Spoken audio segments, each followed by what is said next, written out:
I think Pat said it best, this summer of nonsense or whatever. It's just, I mean, it's been going on since January 9th.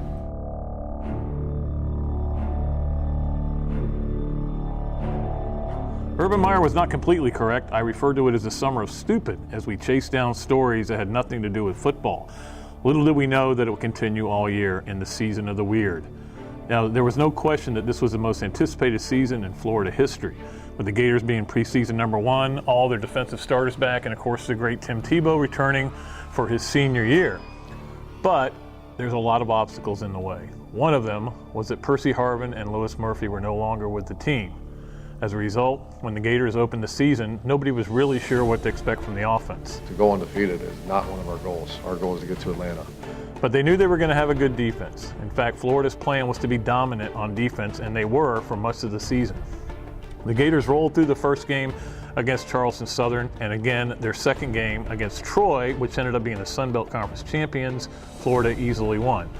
That set up another of the examples of the summer of stupid. All summer, Lane Kiffin had been running his yap about Urban Meyer and the Gators. Now was a chance for payback.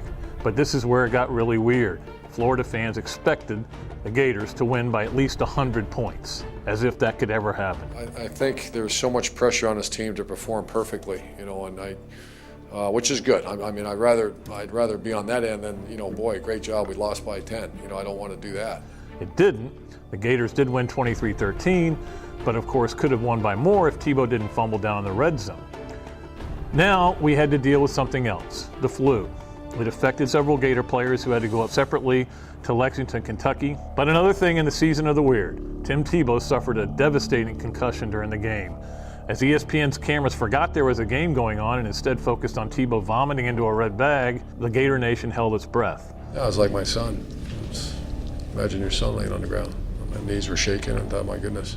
For 2 weeks, Urban Meyer was told what he should be doing by all the national media. Tebow played, cleared on Saturday, and led Florida to a 13-3 win in the most anticipated game in Baton Rouge. The Gators weren't great on offense, but didn't need to be, as their defense dominated the game. For the rest of the season, it was pretty much that way. Defense dominating, and the Florida offense just having a hard time coming through and scoring a lot of points. The Gators took care of Mississippi State in Starkville, but 2 Tebow interceptions for touchdowns allowed the game to be closer than it should have been. And then, of course, there was the unbelievable game against Arkansas where it appeared it was a repeat of last year's Ole Miss game. Instead, Tebow rallied the Gators to a win, and Caleb Sturgis kicked the game winner as Florida survived this time. In fact, Florida would win all its games against the West during the regular season, the first time that had happened since 1998. The game against Georgia was a different one because Georgia was struggling coming into the game. The Bulldogs were outclassed, and the Gators came up big with interceptions, including one by Brandon Spikes for a touchdown. But again, the season of the weird reared its ugly head as Florida linebacker Brandon Spikes was accused of trying to gouge out the eyes of Wayshawn Ely. But the season of the weird continued, because on Wednesday's conference call, yours truly asked Urban Meyer a question about a late hit that was inflicted by a Georgia player on Tim Tebow. Because of some earlier comments by Lane Kiffin, the SEC had put a tougher rule in for coaches criticizing the officials, and Meyer was fined $30,000. The season of the weird continued. Florida did take care of Vanderbilt, then went up to South Carolina, and guess what? Steve Spurrier had a little something for the Gators. Down by 3 points late in the game, driving to possibly the go-ahead score, a tip ball ended up in Justin Tratow's hands, and his return allowed the Florida Gators to pull away and win that game again. We haven't won by huge margins of games, but we've shown a lot of character and we've pulled out wins, and that's all you can ask for. You just fight till the end. It doesn't always look pretty, but we just keep fighting. But the season of the weird wasn't over because you had to have Tebow's final game in the swamp along with Brandon Spikes and the other seniors. Urban Meyer getting emotional during the week. There was also the knowledge that this would be Bobby Bowden's last game in the swamp. And we didn't know if he would survive the season. Turned out he didn't, in part because Florida put a whooping on FSU again. So the Gators pulled away and got their 6th straight win in easy fashion. It was a feel-good night. Maybe a little too feel-good, because in the season of the weird, you had to have something bizarre happen again.